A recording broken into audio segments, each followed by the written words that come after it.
بہت سارے لوگوں نے کہا کہ یہ مسترد کر دی گئی ہے. نہیں، مسترد نہیں کر دی گئی، بلکہ یہ بڑی باریک گیم ڈالی گئی ہے الیکشن کمیشن آف پاکستان کی طرف سے. درخواست گزاروں کی جانب سے آج موقف اختیار کیا گیا کہ پی ٹی آئی انٹرا پارٹی انتخابات سے پہلے کوئی شیڈول نہیں دیا گیا، ووٹر فہرستیں بھی جاری نہیں کی گئی. انتخابات سے متعلق پی ٹی آئی مرکزی سیکریٹریٹ میں کوئی سرگرمی نہیں ہوئی. پی ٹی آئی انٹرا پارٹی انتخابات قانون و پارٹی آئین کے مطابق نہیں کرائے گئے، لہذا انٹرا پارٹی انتخابات کو کالعدم قرار دیا جائے. اکبر ایس بابر کے جو وکیل ہیں وہ پیش ہوئے، انہوں نے کہا کہ آئین اور قانون بڑا واضح ہے، اس لیے میں یہاں پیش ہوا. الیکشن کمیشن نے پارٹی آئین کے تحت انتخابات کا حکم دیا تھا. انٹرا پارٹی انتخابات کے لیے ووٹر لسٹ نہیں بنی، نامزدگی کا طریقہ کار بھی نہیں تھا، پارٹی آئین میں الیکشن پروگرام کا ذکر نہیں ہے. پھر ان سے پوچھا بھی گیا کہ بھئی آپ تو پی ٹی آئی سے نکل چکے ہیں اور آپ کو نکال دیا گیا، تو آپ کیسے ہیں؟ انہوں نے کہا نہیں، میں تو ہوں، ابھی اسلام آباد ہائی کورٹ کا فیصلہ بھی آ گیا تو موجود ہے، میں تو پی ٹی آئی کا بانی ممبر ہوں. اب یہاں پر ممبر الیکشن کمیشن نے پوچھا کہ آئین میں ووٹر لسٹ مانگنا یا اس کا کیا طریقہ کار ہے، جس پر وکیل نے بتایا کہ آئین میں ایسی کوئی گنجائش نہیں، لیکن طریقہ کار یہی ہوتا ہے. اب یہاں پر ایک تو پشاور کے پاس انہوں نے بتایا جی نامعلوم جگہ پر انتخابات کروائے گئے. بھائی انتخابات تھی نہیں، یک طرفہ ہو گئے. دوسرا نقطہ یہ اٹھایا گیا اس کے اندر کہ بہت سارے لوگ روپوش ہیں، اشتہاری ہیں، اور ان کے اس سٹیٹس کے ساتھ بغیر کاغذات نامزدگی داخل کیے ہوئے ان کا انتخاب کر دیا گیا ہے. ڈاکٹر یاسمین راشد یا باقی ان کو اطلاع بھی شاید نہیں ہوئی جیل کے اندر، اور ان کا بھی انتخاب کر دیا گیا ہے. تو جیل میں رہنے والے منتخب ہوئے، پشاور کے پاس نامعلوم جگہ پر انتخاب ہوا. تو نامعلوم جگہ پہ ہی ہونا تھا جب سارے ادارے پیچھے پڑے ہوئے ہیں، تو یقینی طور پر ایسی تھا. اکبر ایس بابر نے جب انہوں نے پوچھا کہ بھئی آپ نے کیا کیا، انہوں نے کہا جی میں پہنچا ہوں، کاغذات نامزدگی نہیں دیے گئے، لیکن ہم نے ویڈیو بنائی ہے، ویڈیو جو ہے وہ ثبوت کے طور پر انہوں نے دی ہے. دوبارہ انتخابات کو تو ممبر الیکشن کمیشن نے کہا ہے کہ دوبارہ سوال ویڈیو بنانے کی ضرورت کیوں پیش آئی، جس پر اکبر ایس بابر نے کہا کہ P T I website پر ڈیٹا نہ ملا، اس لیے بطور ثبوت سینٹرل سیکریٹریٹ کی ویڈیو بنائی. کمیشن چاہے تو ویڈیو کی فرانزہ کروا لے، اس سے قبل بھی ویڈیو ثبوتوں پر فیصلے ہوئے ہیں. ممبر الیکشن کمیشن نے کہا کہ یہی انٹرا پارٹی الیکشن ہے تو ٹھیک ہے، ورنہ اس کے نتائج خوفناک ہوں گے. آپ دوبارہ انتخابات کو تو بھول جائیں، ہم نے شفاف انتخابات کا کہا تھا.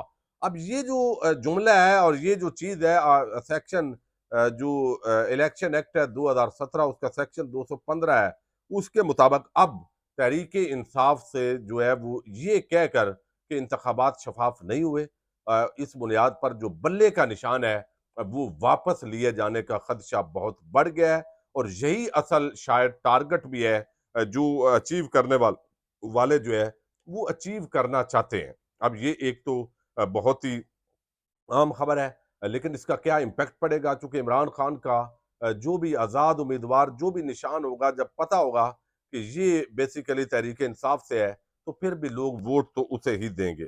لیکن دوسری طرف جو آڈیو لیکس کا معاملہ ہے، چونکہ یہ آج اسلام آباد ہائی کورٹ نے جو تحریری فیصلہ جاری کیا ہے، تحریری حکم نامہ اس کو کہیں گے، فیصلہ تو اینڈ پہ ہوگا، لیکن وہ بڑا عام ہے.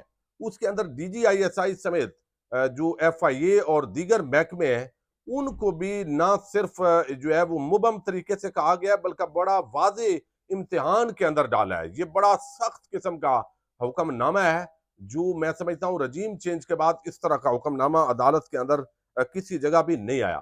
اب یہ 5 صفحات پر مشتمل تحریری حکم نامہ ہے جس میں عدالت نے آڈیو کو سوشل میڈیا پر لیک کرنے والے کی شناخت کے لیے آئی ایس آئی کو تحقیقات کا حکم دیا ہے. عدالت نے اپنے حکم میں کہا ہے کہ تمام دستیاب ٹیکنالوجی روئے کار لا کر پتہ لگایا جائے کہ آڈیو سب سے پہلے کس نے لیک کی. معذرت. عدالت نے آئندہ سماعت پر ڈی جی لا پیمرا اور ڈی جی لا پی ٹی اے کو ذاتی حیثیت میں پیش ہونے کا حکم دیا ہے اور کہا ہے کہ ڈی جی پیمرا میڈیا کے کوڈ آف کنڈکٹ کے ساتھ عدالت میں پیش ہوں.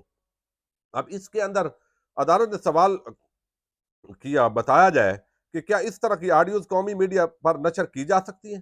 D G I S I F I A اور پی ٹی اے 10 دن میں اپنی رپورٹس دیں. پی ٹی اے اس اکاؤنٹ کو ٹریس کرے جہاں سب سے پہلے آڈیو ریلیز ہوئی. عدالت نے حکم دیا کہ درخواست اور عدالتی حکم نامہ D G I S I P T A F I A اور پیمرا کو بھجوائی جائے. پھر اس کے اندر انہوں نے کہا کہ یہ جو معاملہ ہے آڈیو لیک ہو جانا، مقدمے کی سماعت کے دوران ہی دوسری آڈیو لیک ہو جانا، یہ پریشان کن ہے. آڈیو لیک کے عمل سے یہ تاثر ملتا ہے کہ شاید ریاست کے پاس لیکس روکنے کی صلاحیت نہیں، یہ بھی تاثر ملتا ہے کہ ریاست شہریوں کے بنیادی حقوق کے تحفظ میں ناکام ہو رہی ہے۔ سپریم کورٹ کا جو فیصلہ ہے کہ شہریوں کے بنیادی حقوق کی خلاف ورزی ہوگی تو اس کے نتائج بھی بھگتنا پڑیں گے۔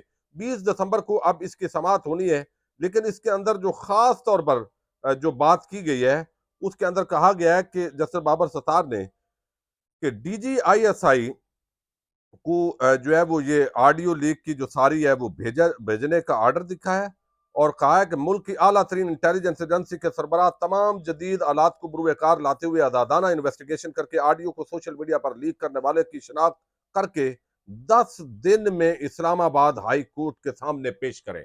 یہ ڈی جی آئی ایس آئی کو اسپیسیفک حکم دیا گیا ہے کہ آپ بڑی ایجنسی ہیں، انٹیلیجنس ایجنسی ہیں، 10 دنوں کے اندر آپ کی صلاحیت کا بھی ظاہر ہے یہ امتحان ہے کہ یہ آڈیو سب سے پہلے کہاں سے ریلیز ہوئی، اور پھر جو ہے یہ معاملے کو آگے بڑھاتے ہیں۔ تو یہ ایک بہت بڑی ڈیولپمنٹ ہے، بہت ہی عام تحریری حکم نامہ ہے۔ دیکھتے ہیں اب اس پر عدالت کے سامنے جو ہے یا تو بابر ستار صاحب کو کہیں اور چھٹی پہ جانا پڑے یا کوئی ایسا معاملہ ہو، ورنہ 10 دن کے بعد یہ ایک بہت ہی عام اور بڑی ڈیولپمنٹ ہے۔ اجازت دیجیے گا، اللہ حافظ۔